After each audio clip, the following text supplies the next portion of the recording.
Imagina a seguinte cena. Vamos supor que a gente decida estudar as escrituras de uma grande tradição religiosa. A nossa expectativa padrão, sabe, especialmente com toda essa bagagem cultural ocidental que a gente carrega, é caminhar até uma grande e silenciosa biblioteca imaginária. Aham, aquela coisa bem solene. Isso, bem solene. Aí a gente vai até o centro do salão, onde tem tipo um pedestal de mármore iluminado, e lá a gente encontra o livro, aquele volume único, definitivo. O manual de instruções oficial, né? Exatamente, com um começo super claro, um meio bem estruturado e um fim, sei lá, apocalíptico ou que resolve tudo. Eu fico muito animado com essa imagem porque é assim que a gente é treinado a pensar. Mas aí a gente entra nessa mesma biblioteca imaginária, só que na seção do budismo. E, bom, o cenário entra em colapso total. Nossa, desmorona. Desmorona, porque não tem aquele silêncio reverencial focado num único ponto. E definitivamente não tem um único livro num pedestal. O que quem entra lá encontra é tipo uma cacofonia absoluta, uma profusão visual mesmo. Uma bagunça, no bom sentido. É quase isso. Tem cantos guturais profundos ecoando de um lado, e aí isso se mistura com recitações agudas e melódicas do outro. Nas prateleiras a gente vê manuscritos gravados em folhas de palmeira, e eles dividem espaço com pergaminhos imensos de seda. Caramba, blocos de madeira entalhada também, né? Sim, blocos de madeira e até volumes modernos empilhados até o teto. É uma coisa muito tátil, muito diversa. Essa é uma quebra de expectativa fascinante para quem está ouvindo. Porque esse é exatamente o nosso ponto de partida para o mergulho de hoje. A gente vai explorar a surpreendente, profunda e, às vezes bem caótica diversidade das escrituras budistas. E a nossa missão aqui não é só catalogar o que é diferente. Não de jeito nenhum. A ideia é desvendar como o budismo lida com essa multiplicidade gigantesca na prática. A gente quer entender por que essas divergências todas não são vistas como falhas, sabe? Com certeza. E como essa visão muito particular sobre o que é uma escritura sagrada moldou a religião de um jeito que o fundamentalismo virou uma raridade quase inexistente na história deles. E o mais importante logo de cara é desconstruir a ideia de que a gente está falando de uma simples questão de tradução. Ah, sim. Não é só mudar o idioma. Não mesmo. Não é pegar um texto original e verter para dezenas de línguas diferentes, mantendo ali o núcleo intacto. O buraco é bem mais embaixo. Muito mais embaixo. Para entender a mente de quem pratica e estuda essa tradição, a gente precisa sacar que a aceitação dessa montanha de textos divergentes não é uma concessão ou um acidente histórico. É a própria essência do método deles, sabe? Entendi. Então vamos começar pelo que é físico, pelo que os sentidos conseguem captar, porque eu acho que isso dá uma pista gigantesca do que acontece no campo das ideias pra gente. Com certeza. A materialidade importa muito. Pois é. Antes da gente entrar em teologia pura, a gente precisa falar sobre essa experiência tátil e auditiva dos textos. Como você já adiantou na nossa biblioteca imaginária, a evidência tangível da diversidade budista é gritante. Visualmente, as escrituras não seguem nenhum padrão estético. Exato. Se a gente pegar manuscritos de diferentes partes do mundo budista, a fisicalidade deles conta uma história de adaptação radical, tipo no Sri Lanka ou na Tailândia. O que tem lá? O registro histórico era feito em folhas de palmeira secas. Elas eram perfuradas e amarradas por cordões. Folhas de palmeira mesmo? Uau! Isso, e aí quando a tradição viaja para o leste asiático e encontra a China, ela esbarra na invenção do papel e da impressão em xilogravura. E aí muda tudo de novo. Muda tudo. O texto se transforma em sanfonas de papel imensas, e no Tibete, por exemplo, os textos são armazenados soltos entre tábuas pesadas de madeira, e tudo isso envolto em tecidos supercoloridos. A forma como o texto existe no mundo físico já recusa qualquer uniformidade. E isso se estende fortemente por som, né? A variação de idiomas e estilos de canto que quem estuda isso encontra é um negócio absurdo. Mas olha, isso me levanta uma dúvida bem sincera. Pode falar. É que, assim, ver formatos diferentes ou ouvir línguas diferentes não garante que a mensagem seja diferente. Eu posso imprimir as obras de Shakespeare numa folha de palmeira ou, sei lá, gravar um áudio delas sendo lidas em japonês com uma batida eletrônica de fundo. Aham, a história de Hamlet continua sendo a mesma. Exatamente. O roteiro tá ali. Então, a minha pergunta é, essas diferenças sensoriais nas escrituras budistas são só roupagens exóticas cobrindo uma mensagem que é idêntica no fundo? Essa é a grande armadilha, sabe? Para quem tenta analisar o budismo com essas nossas lentes ocidentais. A intuição diz que deve ter um núcleo inalterado lá no fundo. É o que a gente espera, né? Mas, na verdade, essas diferenças sensoriais e físicas indicam uma divergência estrutural que vai até as raízes. A gente pode usar a analogia de uma música. Não é sobre pegar um rock pesado e simplesmente traduzir a letra para outro idioma. Mantendo os mesmos acordes e a atitude. Isso, não é só isso. É como se a mensagem original fosse um sentimento ou uma intuição profunda. Aí, uma cultura pega essa intuição e compõe um rock pesado, cheio de guitarras distorcidas e fúria, porque é a linguagem que faz sentido para eles naquele momento. Entendi. Mas aí outra cultura, muitos séculos depois, pega essa mesmíssima intuição e compõe uma bossa nova acústica, super suave, quase sussurrada. Nossa, são criaturas completamente diferentes visualmente e sonoramente. Estruturalmente também. O ritmo muda, a harmonia muda, até o vocabulário muda. Não é um verniz estético sobre o mesmo núcleo. A mudança na forma altera a própria maneira como o conteúdo é articulado e compreendido, entende? Cara, isso complica as coisas de um jeito maravilhoso pra gente analisar. Mas, tipo, se a diversidade vai tão fundo a ponto de alterar a estrutura da mensagem, como é que eles evitam que tudo simplesmente desmorone num caos absoluto? Essa é a questão central. Porque uma religião precisa de algum tipo de coesão para sobreviver por milênios, não tem como fugir disso.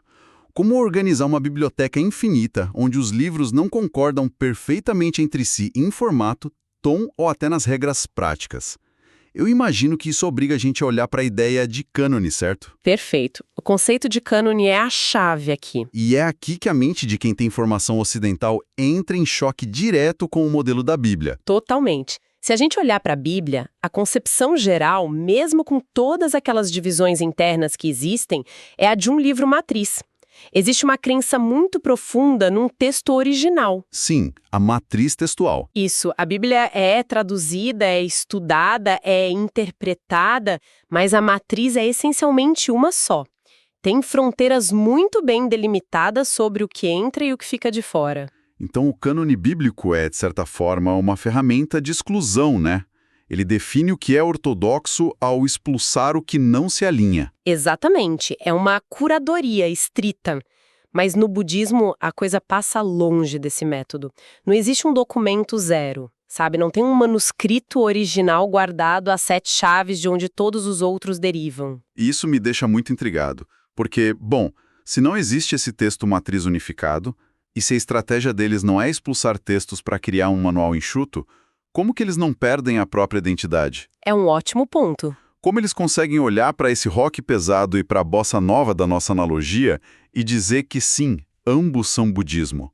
Onde que está o ponto de união no meio de tanta divergência? É um paradoxo, mas a verdade é que eles encontram a unidade não eliminando as diferenças, mas organizando essa multiplicidade de um jeito sistemático.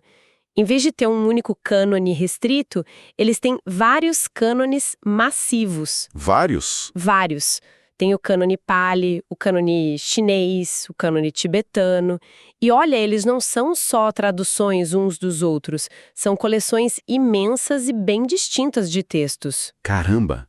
E como que quem pratica encontra tal unidade nisso tudo? Para ficar mais fácil de visualizar, imagina o conceito de um vasto universo cinematográfico. Tipo os filmes da Marvel de super-heróis? Exatamente isso. Num universo cinematográfico desses, a gente tem dezenas de filmes criados ao longo de anos, dirigidos por pessoas com visões artísticas completamente diferentes. Um filme pode ser um suspense sombrio focado em espionagem. E aí o outro é uma comédia super colorida que se passa no espaço sideral. Sim, e um terceiro pode ser um épico histórico. Os tons são diferentes. E as regras daquele micro-universo específico às vezes até parecem entrar em conflito com os outros filmes. Não existe um filme matriz original de onde os outros são apenas cópias exatas, sabe? Entendi. E, no entanto, quem assiste e acompanha a saga entende perfeitamente que todos eles pertencem à mesma grande narrativa. O fã consegue conectar o espião sombrio e o alienígena colorido na mesma lógica maior. Precisamente. A unidade, ou o ato de ver a unidade nas coisas, não está na uniformidade dos roteiros individuais. Está na compreensão de que todas essas abordagens tão diferentes apontam para um objetivo comum. Faz muito sentido. No caso do budismo, o objetivo principal não é manter uma coerência literária ou acadêmica perfeita. O grande objetivo é oferecer caminhos para a liberação do sofrimento, para a iluminação. Então, se o texto funciona para curar o sofrimento de um determinado grupo de pessoas numa determinada época, Ele é validado. isso, ele é validado como parte desse grande universo cinematográfico da tradição, mesmo que em algum ponto ele contradiga o estilo ou as regras de outro texto. Ok, eu entendo a beleza dessa flexibilidade. Eu confesso que acho bem poético, mas vamos trazer isso para a realidade nua e crua aqui. Porque a teoria na prática costuma ser outra história, né? Sempre tem desafios. É que, no universo cinematográfico, furos de roteiro são só irritantes para os fãs. A gente reclama na internet e pronto. Mas numa religião, furos de roteiro, ou melhor dizendo, contradições textuais diretas, costumam ser motivo para coisas bem graves. Cismas, guerras santas, inquisições. Exato. Então vamos supor que o texto A diz claramente que a pessoa deve fazer X para alcançar a iluminação. Mas o texto B diz com todas as letras que fazer X vai destruir completamente as chances de iluminação. Como é que a comunidade não entra num colapso violento? Esse é o momento em que a sofisticação intelectual do budismo mais brilha, na minha opinião. Eles não entram em colapso justamente porque desenvolveram ferramentas de interpretação extraordinárias para lidar com isso. Eles não varrem a contradição para debaixo do tapete. Eles encaram de frente. Eles encaram de frente. E a principal ferramenta que eles usam para isso é o conceito de verdades provisórias versus verdades definitivas, que sempre anda junto com uma ideia chamada meios hábeis. Meios hábeis, como assim? Dá um exemplo prático disso. A premissa básica é que o Buda era como se fosse um médico infinitamente habilidoso. Pensa no médico real. Ele não prescreve o mesmo remédio para todas as doenças, certo? Certo, seria loucura. Pois é. Se um paciente chega no consultório com pressão alta, ele prescreve um medicamento para baixar a pressão. Se no dia seguinte chega outro paciente com a pressão perigosamente baixa, ele prescreve um remédio que faz o exato oposto do primeiro. Entendi onde você quer chegar. Se a gente cruzar as duas receitas soltas na mesa, elas são completamente contraditórias. Mas o objetivo do médico não é manter uma coerência farmacológica abstrata na gaveta dele. O objetivo é curar a pessoa específica que está na frente dele. Nossa, isso muda completamente o jogo. É brilhante. Então, quando os monges e estudiosos se deparam com o texto A e o texto B dizendo coisas literalmente opostas, eles não assumem que um deles é falso ou herege. Eles simplesmente assumem que o Buda estava falando com pacientes diferentes. Exatamente. É a forma perfeita de enxergar. Pensa nisso como uma gigantesca caixa de ferramentas. Se a gente olhar para um martelo e para uma chave de fenda, eles operam sob lógicas mecânicas totalmente opostas. Verdade. Se você precisa colocar um prego na parede, o martelo é a verdade absoluta. Se você tentar usar a chave de fenda ali, vai falhar miseravelmente. Vai estragar a parede e a ferramenta. Exato. Agora, se a tarefa é lidar com o parafuso e você usar o martelo, você destrói a estrutura inteira. O fato do martelo e a chave de fenda fazerem coisas opostas não significa que um deles é uma ferramenta falsa. Significa apenas que você precisa de discernimento para saber qual momento exige qual ferramenta. A contradição deixa de ser um problema teológico insolúvel e passa a ser uma questão prática de diagnóstico. É bem isso. Se o texto era voltado para monges bem rigorosos lá no início do caminho espiritual, ele prescrevia regras estritas. Mas se era voltado para praticantes já bem avançados, que de repente corriam um risco de ficar apegados demais às próprias regras, o texto prescrevia a desconstrução total das regras. E é fascinante notar como essa estrutura toda cria categorias inteiras de análise dentro da tradição. Os comentadores budistas passam séculos e séculos debatendo coisas como: este ensinamento aqui é provisório, é só um degrau necessário, mas não é a verdade final. Enquanto outra escola está lá debatendo o oposto. Sim, outra escola pode muito bem argumentar que não, que aquele ensinamento é sim o definitivo, e olha, isso gera muito debate, gera volumes imensos de filosofia, rituais super complexos. As comunidades desenvolveram formas muito precisas de medir e pesar essa diversidade. Sem precisar queimar os livros e as escrituras do grupo vizinho. Sem fogueiras, exato. Eles aceitam que a inconsistência textual é, no fim das contas, o preço necessário para a eficácia pedagógica em larga escala. E isso nos joga direto para o impacto sociológico gigantesco dessa mentalidade. Porque assim, se a religião treina os seus praticantes desde lá da base a aceitar que a verdade sagrada depende do contexto, depende da capacidade de quem escuta e da situação, o que acontece? Ou seja, o fundamentalismo perde completamente o oxigênio, não é? Porque a própria essência do fundamentalismo, independentemente da religião, é bater na mesa com um único livro na mão e gritar que a leitura estrita e literal daquela única página tem que se aplicar a todo mundo. Em todos os tempos, sem exceção. Isso, sem exceção. E com os budistas, essa lógica simplesmente não tem onde se agarrar. O fundamentalismo exige uma rigidez que a própria arquitetura das escrituras budistas não suporta. Para ser um fundamentalista literalista, você precisa de um texto central, inquestionável e desprovido de paradoxos internos assumidos. E como o budismo já estruturou sua tradição destacando ativamente essa diversidade, ensinando essa coisa dos meios hábeis e das verdades provisórias, qualquer tentativa de fundamentalismo literal acaba esbarrando na própria biblioteca da tradição. É como se o próprio DNA, que a gente chamou de caótico lá no início, funcionasse como um sistema imunológico fortíssimo para a religião. Se um líder extremista tentar mobilizar uma multidão com base na interpretação literal e violenta de uma única frase isolada de um sutra, por exemplo, o restante da comunidade sempre vai ter munição interna para dizer tipo, mas e os outros 10 mil textos que dizem o contrário ou que contextualizam essa frase? Exatamente. É por isso que, do ponto de vista histórico, posições fundamentalistas, baseadas nessa exaltação de viver sob os padrões de uma interpretação estrita e única, têm sido uma absoluta raridade nessas comunidades. É o fim prático do monopólio da interpretação. Muito interessante. A necessidade crônica de lidar com a multiplicidade não enfraquece a fé deles. Pelo contrário, força o desenvolvimento de uma flexibilidade mental e de um pensamento crítico muito profundo em relação à própria ideia de sagrado. Incrível, eu fico impressionado. Então, acho que a gente pode tentar amarrar todos esses fios para quem está acompanhando a gente, ver a imagem completa dessa nossa imersão de hoje. Vamos lá. A gente começou quebrando o silêncio daquela nossa biblioteca ocidental com uma diversidade sensorial estrondosa.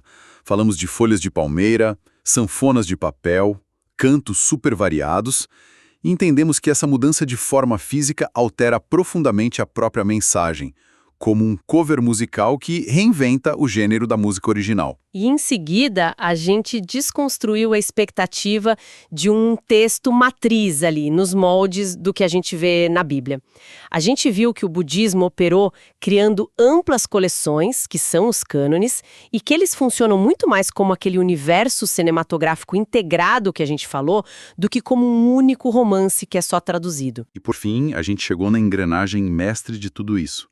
Em vez de entrar em pânico com contradições textuais que fariam, muitas outras tradições entrarem em guerra civil, os praticantes usam a lente fantástica dos meios hábeis. Tratando as escrituras como ferramentas diversas para mentes diversas. Isso, o que, de quebra, serviu para vacinar a tradição contra o extremismo fundamentalista literal ao longo da história. É um arco de pensamento brilhante de se analisar. E olha, eu diria que a utilidade de tudo isso hoje ultrapassa de longe os muros dos mosteiros, sabe? A gente vive numa era de saturação absoluta de dados. Nem me fale. É informação para todo lado. Muita. A mente moderna entra em curto-circuito quase todo dia quando se depara com narrativas que concordam entre si ou informações que são muito ambíguas. A nossa tendência natural hoje em dia é ceder direto para a polarização. É aquela coisa, se tem duas visões diferentes, uma tem que ser destruída para que a outra seja considerada verdade. Exato, mas a história textual do budismo prova, por meio de uma experiência prática de muitos séculos, que o intelecto humano é perfeitamente capaz de organizar e de encontrar um sentido bem profundo no meio de multiplicidades que parecem contraditórias no primeiro olhar. Fantástico. A tolerância à ambiguidade não é preguiça mental. É uma tecnologia muito sofisticada de sobrevivência interpretativa. Essa é uma lição de peso enorme para os nossos dias. Aprender a conviver com narrativas densas sem essa necessidade meio neurótica de padronizar tudo ao nosso redor. E é com essa lente que a gente deixa uma provocação para a reflexão individual de quem está com a gente após esse encontro. Uma excelente ideia. Se uma das tradições mais antigas, ricas e globais de toda a humanidade prosperou, não apagando, mas engajando de forma ativa com as inconsistências de seus próprios textos mais sagrados, o que é que isso diz sobre a nossa obsessão moderna de tentar provar que a gente está inquestionavelmente certo o tempo todo, trancados nas nossas próprias e minúsculas bolhas de certezas? Fica aí o peso da pergunta, né? Pois é. Será que a sabedoria máxima não está na posse do texto ou da opinião perfeita e unificada, mas sim nessa habilidade bem mais madura de saber ler e de viver num mundo repleto de textos e pessoas imperfeitas? Fica esse questionamento para a gente ruminar. Foi simplesmente excepcional desbravar os corredores dessa biblioteca hoje com essa nova perspectiva. Um abraço e até o nosso próximo mergulho.